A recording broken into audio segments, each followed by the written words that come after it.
ఉన్న బంగారాన్ని విడిపించి ఆ రోజు ఆన్లైన్ రేటుకే మేము కొంటాం. Sharma gold company. So leadership అనేది అన్ని తట్టుకొని నిలబడాలి. అది నాకు జగనన్నను చూసిన తర్వాత చాలా నేర్చుకున్నాను నేను.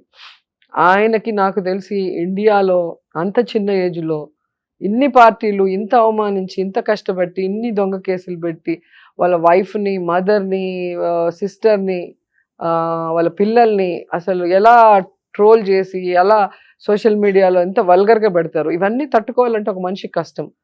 తను మనకెందుకు ఈ రాజకీయాలు, హ్యాపీగా ఫ్యామిలీతో ఎంజాయ్ చేద్దాం వెళ్ళిపోతే ఆయనకేం వచ్చే నష్టం ఏం లేదు. కానీ తట్టుకొని నిలబడ్డాడు. ఎందుకు? తనని నమ్ముకున్న వాళ్ళు లక్షలాది కోట్లాది మంది ఉన్నారు. వాళ్ళు కాపాడుకోవాలి. మనమే లేకపోతే వీళ్ళందరూ తట్టుకోలేరని చెప్పి వీళ్ళందరి కోసం ఆయన మళ్ళీ రావటం జరుగుతుంది. ఓకే. సో ఇప్పుడు మీరు అన్నారు కాబట్టి తల్లి గురించి, చెల్లి గురించి కూడా మాట్లాడారు కాబట్టి విజయమ్మ గారికి చాలా దగ్గరగా ఉంటారు మీరు. షర్మిల గారికి కూడా అలానే ఉంటారు. వాళ్ళ బర్త్డేలు ఉన్నా, వాళ్ళ మ్యారేజ్ యానివర్సరీలు ఉన్నా కానీ మీరు స్టేటస్లు పెడతారు, ఇన్స్టాలో పోస్ట్ చేస్తారు. ఆ కుటుంబం ఒక రకంగా చెప్పాలంటే అత్యంత సన్నిహితంగా ఉండే శోభా నాగిరెడ్డి గారు చనిపోయిన తర్వాత అంత క్లోజ్నెస్ ఎవరికైనా ఉంది అంటే రోజా గారికి. ఒక రకంగా అందరికి తెలిసిన విషయం అది.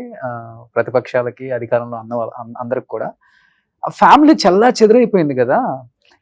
ఎప్పుడు కూడా వాళ్ళ సైడ్ నుంచి కానీ వీళ్ళ సైడ్ నుంచి కానీ రకరకాలుగా వింటుంటాం. వాళ్ళ వర్షను, వీళ్ళ వర్షను. విన్నప్పుడు అసలు వీళ్ళందరూ ఎప్పుడు కలుస్తారు?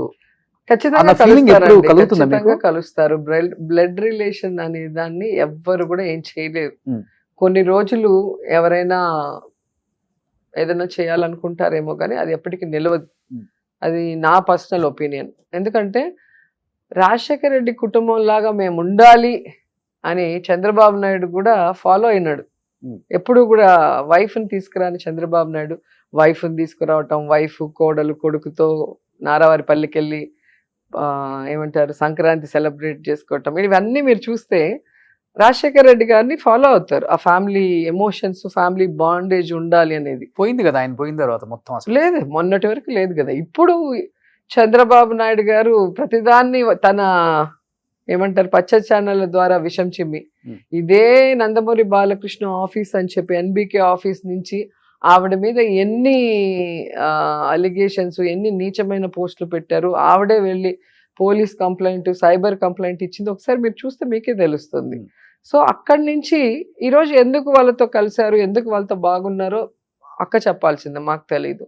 కానీ జగనన్నని మాత్రం ఎవరైనా ఏదైనా అంటే, ఆయన చెడు చేయాలనుకుంటే భగవంతుడు వాళ్ళని విడిచిపెట్టాడు. ఇంతవరకు నేను చూస్తున్నాను. రాజశేఖర రెడ్డి గారు చనిపోయిన తర్వాత జగనన్నని ఎవరైనా అనవసరంగా ఒక మాట అన్నా, ఒక అవమానం చేసినా, లేదా ఆయన్ని బాధ పెడితే వెంటనే వాళ్ళకి అది రిఫ్లెక్ట్ అవుతుంది. ఆ నష్టం మనం చూడొచ్చు.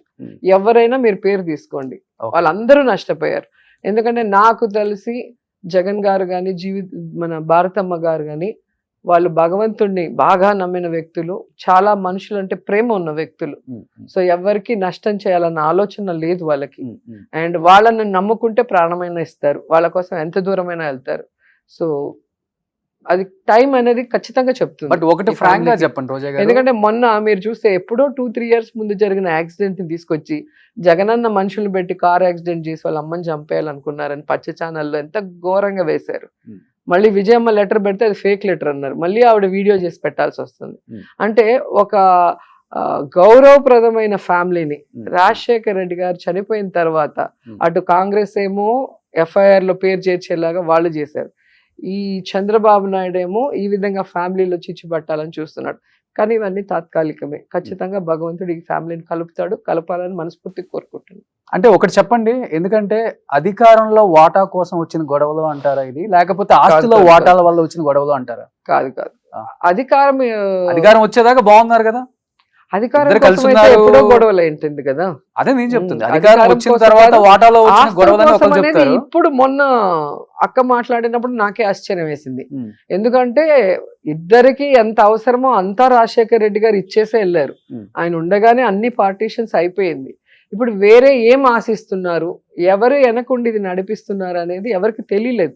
తెలిస్తే దాన్ని వెంటనే కరెక్ట్ చేస్తారు కదా. ఇంకెవరున్నారు ఇంకా వెనక నడిపించడానికి? అంత శక్తులు ఏమున్నాయి అక్కడ? ఉంది అన్న, చెల్లి, అమ్మ. వాళ్ళ ముగ్గురు మీద కాదు కదా. వాళ్ళ ముగ్గురికి ఎంత బాండేజ్ ఉంది, ఎంత అఫెక్షన్ ఉంది అనేది మనం ఎన్నో సంవత్సరాలుగా చూస్తున్నాం. అవును. ఇప్పుడు వెనక నుంచి ఎవరు చిచ్చు పెడుతున్నారు అనేది తెలిస్తే, ఆ చిచ్చు కారణం ఏంటో తెలిస్తే అంతా సెటరేట్ అయిపోతుంది.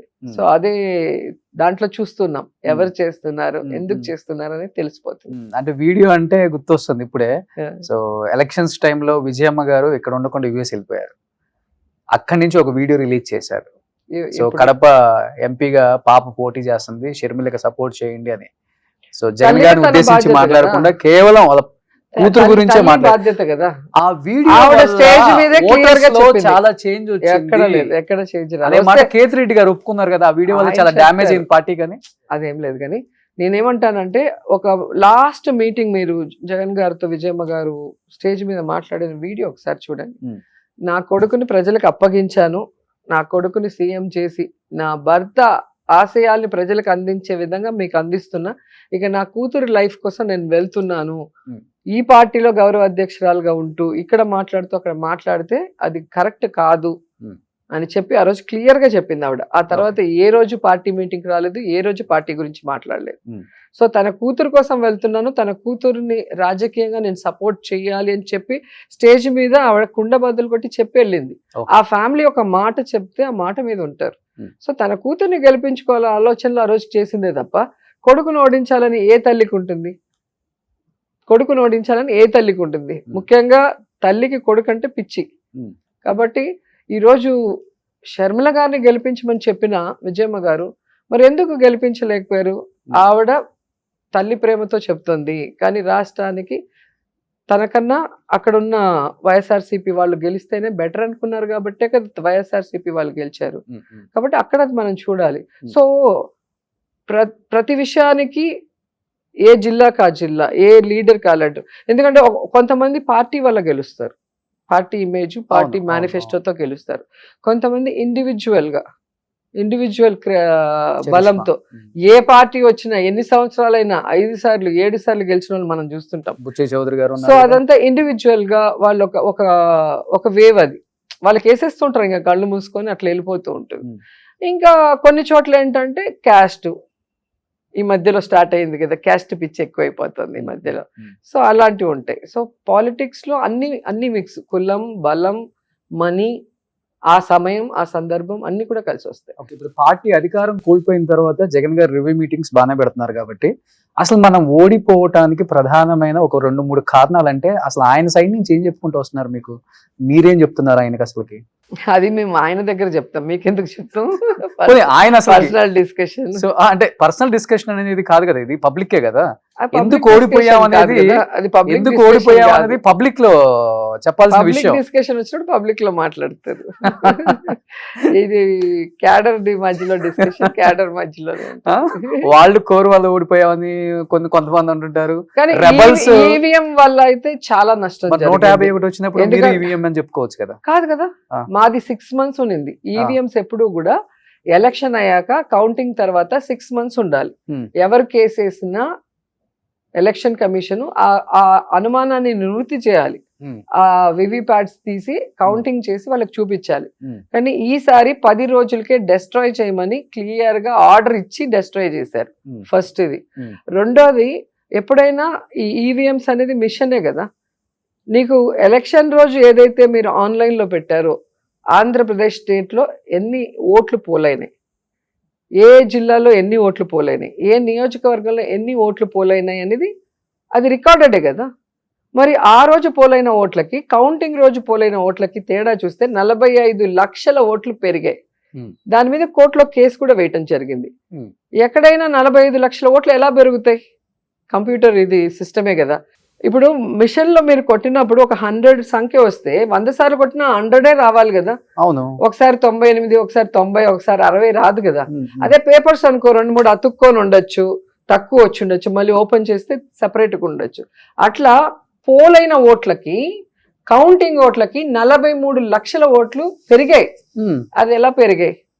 అది ఎలక్షన్ కమిషన్ చెప్పాల్సిన అవసరం ఉంది. ఇంతవరకు దానికి ఆన్సర్ లేదు కోర్టులో. సో కోర్టులో జరుగుతుంది, ఎప్పుడో రోజు నిజం బయటకు వస్తుంది కదా. దానికే అందరం కేసులు వేసింది.